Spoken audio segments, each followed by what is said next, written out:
So I wanted to talk a little bit about A5 versus carbine buffer systems.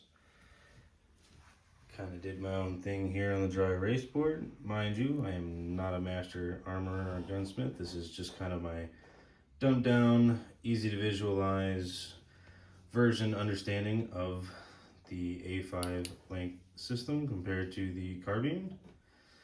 So essentially, if you have clean standard pressure 5.56 your optimum windows of operation generally don't have a problem running that kind of stuff.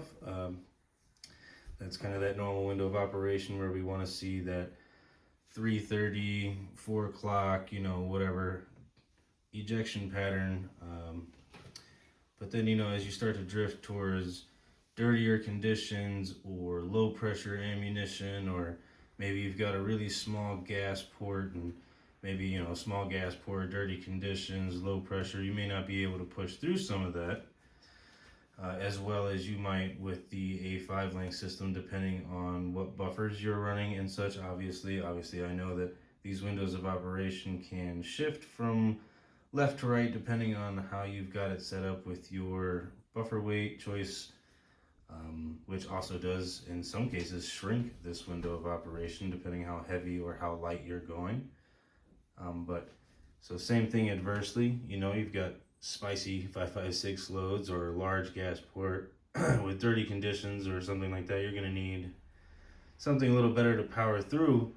And then, outside of those optimal windows of operation, you've got these areas here, which again, not quantifiably actual areas, but you get the idea. The idea being that this is the area where you see the egregious wear or the short stroke or, the malfunctions that are happening outside of the optimum windows of operation.